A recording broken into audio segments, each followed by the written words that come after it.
Well, hospital porters, pride and dignity, stop the New World Order. Welcome to Hapanwo TV. I'm going to show you something absolutely remarkable, and I kind of like to. Sorry, it's raining. I'm just going to get the water off the lens. I'm kind of addressing this film to somebody who might have lived here 20 years ago. If any of you actually remember that far back. People have short memories when there's so much distractions in the world from TV and stuff like that. I'm going to show you something that some people from a long time ago would, or from just a few years ago, even in the lifetimes of young people, would find insane. And I think it's a symptom of how much the world has changed. Come and have a look at this. See some rubbish bins here. All right, so there's a lorry. These are rubbish bins. They are rubbish bins for Tesco, the Great Satan, on Cowley Road, Oxford, which I talked about before. And we are locking it up. Yes, ladies and gentlemen, we are locking up our rubbish. Well, they were worried about people stealing their rubbish, and you either get like rubbish areas with padlocked gates and look, a security fence to stop people climbing over and stealing the rubbish, or the actual bin. These ones don't actually, but the bins themselves actually have locks on them. I've seen dustbin skips like that with locks on. Unbelievable, isn't it? You're right, that is unbelievable. Yeah, I just wonder why they're locking up their rubbish, mate, you know. It's just, I'm making a film. Do you want to be on my film? Yeah, I can be briefly. Yeah, sure. Hello there. I'm unemployed myself, and I reckon that's disgusting what they throw away. Yeah. You know, when it could be gone to homeless people or some other, you know, society. Exactly. Or, you know, for these like food banks and everything. I mean, it's a complete utter waste of time. Now, do you know this corporation throws away half the food if it's in its stock? Yes. It just goes out of date very quickly because of regulations, and rather than giving it to people who wouldn't care, who just they throw it, they chuck it. And people, what I found is people have actually, the reason they've done this is people have been coming into this and they've been stealing the rubbish from bins because they're so hungry. Yeah. I've seen it myself, first hand myself. Yeah. But I've been tempted to do it myself when I was living in my last place. Well, but I've been in there and got stuff myself. Yeah. That's true. Why not just let them? That's my question. Why not just let people have it? And you get done for trespass if you go in there. Yeah. It's unbelievable. Trespassing. I mean, it's collecting food for your. I know. You know, instead of going hungry. Yeah. I don't think it's completely. You know, it's a complete waste of time. I'm glad I'm not the only one who thinks that. I really am. I've been coming here for 30 years, and I think that's disgusting because before it used to be open, and for some reason, this bureaucracy and all, I think they blocked it all up so people have to go hungry. Well, to think we'd ever be in a day and age where people full of good food. Yeah, where people would actually be shops that would actually be worried about people stealing rubbish, things they're going to throw away anyway. Yeah. You couldn't make it. And you get charities. You give stuff to charity. They give stuff. You know, so you can put shoes and clothes on your feet. Okay. And people will give it you for nothing, and more than they give you food to live. Exactly. Oh, thanks for being on Hapanwo TV for this Hapanwo TV special on throwing rubbish, locking up rubbish. What's your name, sir? Oh, it's Mr. Walls. Mr. Walls. Yeah, from Cowley and Oxford. From Cowley and Oxford. Thank you very much. Thank you very much. Thank you. Okay, have a nice day. God bless. And that was. That's amazing. See, I'm not the only one who thinks that. I was just standing here for a moment talking about it, and someone hears me, and they come up and they're thinking the same thing. So I'm going to have to carry this on when I get home because it's actually raining. I'm going to ruin the camera. But I'll talk to you again in a little while. Okay, I'm back home now. I've dried out a bit, and I wanted to film a little bit more there, but I just thought that it was getting a bit wet and miserable and stuff like that. So, I always think I look a little bit like Stefan Molyneux when I do this, don't I? Welcome to Free Domain Radio, the Stefan Molyneux. Stefan Molyneux, the second coolest bald guy who ever lived. The coolest, of course, being Telly Savalas, who played Kojak. Well, who else did you think I meant? So basically, like I said, I'm dried off now. I'm home, and I just wanted to talk a little bit more about what you saw there, which was, of course, the fact that rubbish now has to be locked up. Rubbish has to be kept behind a security fence, behind a padlocked gate. There are also rubbish skips which have locks on them because people have been going in and taking the rubbish from supermarkets and other shops, and they've been locked up to prevent them doing that, and they use the word steal. They've been stealing rubbish, which is, I mean, can you legally steal rubbish? Can you, if you're stealing something that's been thrown away anyway, is that stealing? And what's the law on that? I mean, it sounds absurd. People have been stealing this stuff because very often this is food which is past its sell-by date. It cannot be legally sold, but it's still technically edible. Most of it is probably still unspoiled and still nutritious. So people will take it, people who can't afford, or people who are on very low income.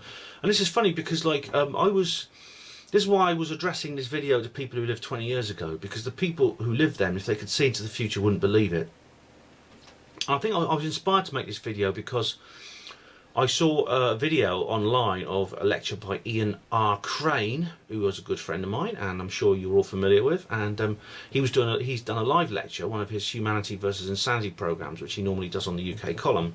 He did it live from the New Horizons event at St Anne's. And a little plug, if you want to go to the New Horizons event on July the 14th this year, the speaker will be your humble servant. Yes. I'll be doing my zombies thing again, but with a bit of an update. Anyway, that's enough for self-promotion. Ian was talking about the fact that there's all these, well, previously unthinkable conditions in society have now become normal. 0-hour contracts at work, which I predicted in my novel Rockall, which I wrote in the early 2000s. There's a character in that who goes for a job and it's for a 0-hour contract, although I don't use that term because it wasn't around in those days. There were porters and other staff at the hospital on 0-hour contracts who were basically told, you know, they basically, you get offered a job and they say, we'll call you when we need you. When I started in portering, I got straight in on a contract. I got a 40-hour basic week, which means it's a minimum number of hours I get to work every week, which is 40. Now, when I started in portering, I was on a relief tour, which basically means that I was just working anywhere, in any department, in any area. And that's normal for a new porter. But if I was not required to cover someone on relief, then they would just put me anywhere and say, right, I'd go supernumerary to the lodge or something, and I just work there. They had to give me 40 hours a week. That's part of my contract. I didn't even have a trial period. I mean, I'm not against the concept of trial periods. I think anyone who starts a new job should have to prove they've got what it takes. But the 0 hours contracts or the agency work and stuff like that is absurd. And there's 3 million agency workers in this country now. 20 years ago there was about 30,000. There were porters at my hospital who had been on agency for 4 years and were not offered contracts.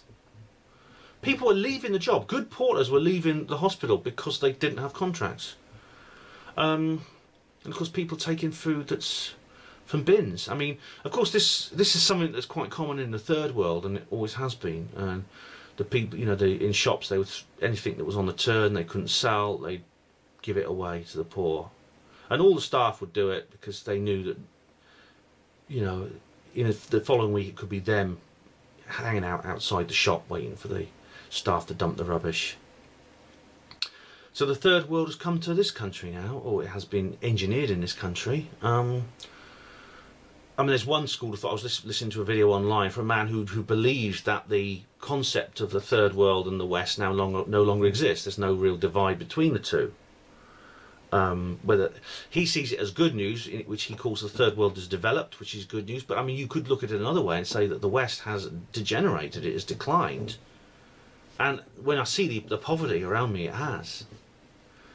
I mean, when the last place I was living, I was tempted to do that myself. I'm lucky I've got food on the table, I've got a roof over my head, got a steady income. I'm one of the lucky ones.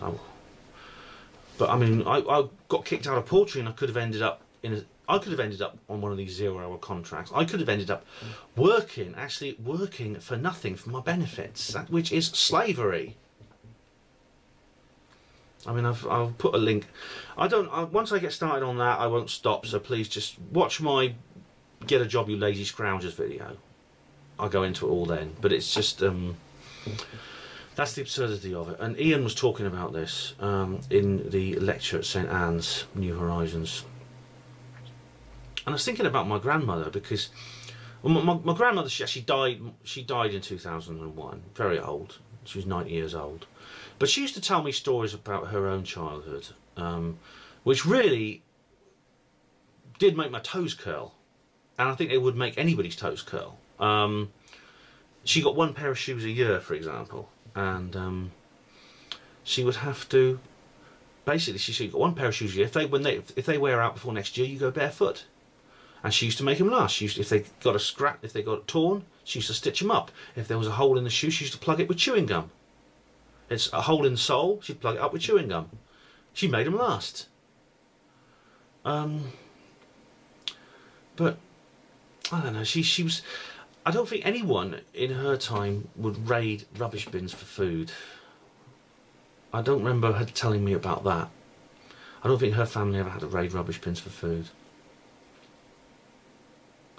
And there was an incident actually where a freezer broke down in a shop in a branch of Sainsbury's or Tesco's or something, and so the staff called the bin men. They had to call out for a special pickup for the bin men. They can phone up the council and they come up and pick it up specially. And they piled all these boxes of frozen pizzas and frozen fish and chips on the pavement because it was defrosted and they couldn't sell it because it was frozen food.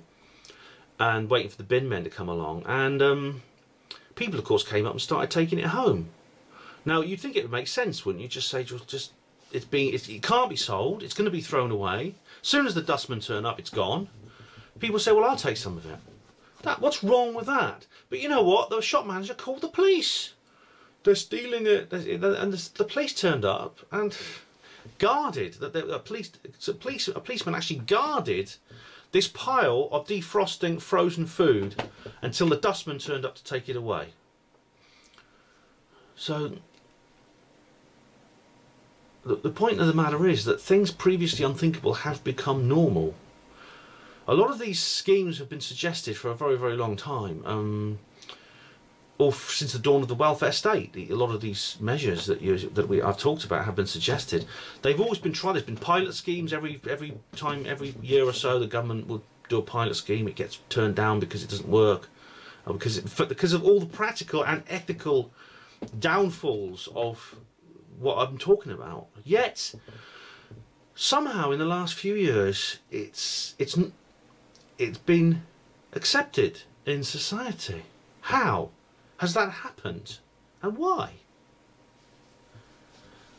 And sometimes I feel close to despair, and I think to myself, can we really get out of this mess? I have to believe we can. Basically because I wouldn't want to live if we couldn't, but God, there's such a hill to climb, there really is. And every new piece of legislation that comes out, every new reform, every change in society seems to drag us further and further down into the pit. I know David Icke has said it, and a lot of other people have said it, that the night is always darkest before the dawn, but please, when are we going to see the dawn? Thanks for watching. Hospital Porters, Pride and Dignity, stop the New World Order. So I need to add a little bit more, something I forgot to put in. That is that this whole thing, it's about control. I mean, Ian was saying quite clearly that you know, there's plenty of food in the world. The reason people are starving is they can't get it. Either they can't afford it, or the access to food is cut off in some way because of the supply chain from between the farm and the consumer. This often happens in wars, as we've seen in places like Darfur and other places like that. So this is a lie. It's anthropocidal scum like Bill Gates are lying to you, and other people like that who are fooled into following it. And I mean, you've probably seen my video about depopulation. I'll put it in the description box anyway. But basically, what this is all about control. I mean, the whole thing is that the reason they don't want people going into rubbish bins and getting food is because, even though there's no benefit, there's nothing wrong with people going into these bins and getting food that's going to be thrown away anyway. But if they start doing that, it means the control is taken away from the system, and that's why they do it. And Ian, I think, made this point in the speech. I haven't watched the whole speech yet, but Ian made that point. So I think that's maybe. I don't need to add any more, do I? Yeah, I do. I think I will add this bit. So yeah, thanks for watching. Hospital Porters, Pride and Dignity, Stop the New World Order.